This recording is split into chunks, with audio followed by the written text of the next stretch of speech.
Sa ito sa senyales na ikaw ay hindi lumalago spiritually. Too comfortable of your sin. Yung lagi kang nagtatago sa iyong kasalanan.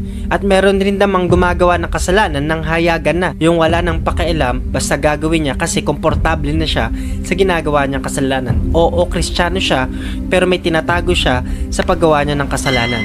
At meron din siyang mga pinapakita na hindi na niya ikinakahiya na gumawa ng kasalanan. Pag ang paminsan-minsan ginagawang kasalanan ay magiging habit na, magiging ugali na at magiging buhay na. So kapag ikaw ay nadahilan ng kaaway, hindi mo na namamalayan o nakikita na mali yung ginagawa mo. Kahit Kristiyano ka na, may mga hidden sin at meron ka ring mga kasalanan na ginagawa hayagan kasi nga komportable ka na sa ginagawa mong mali. At ito yung sign na hindi ka nagmamature at hindi ka nag-grow spiritually. Hooked ka sa pagnanasa ng pita ng laman, chained by the devil.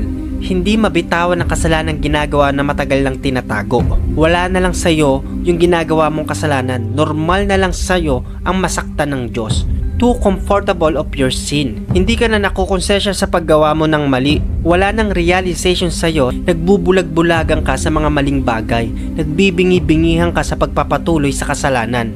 Unashamed ka na kasi ine-enjoy mo na yung paggawa ng mali. Paulit-ulit na ginagawa ang kasalanan at nasa ilalim ka na ng kapangyarihan ng kasalanan. Hindi nyo ba alam na alipin tayo ng anumang sinusunod natin? Kaya kung sinusunod natin ang kasalanan, alipin tayo ng kasalanan at ang dulot nito'y kamatayan. Isa to sa pandaraya ng kaaway na kapag nakagawa ka ng kasalanan, sasabihin sa'yo ni Satan, okay lang yan. Walang masama sa ginagawa mo. Binubulag tayo ng ganong mga bagay. Hindi sa'yo ipare-realize ni Satan yung mga consequences sa mga bagay na nagagawa mo.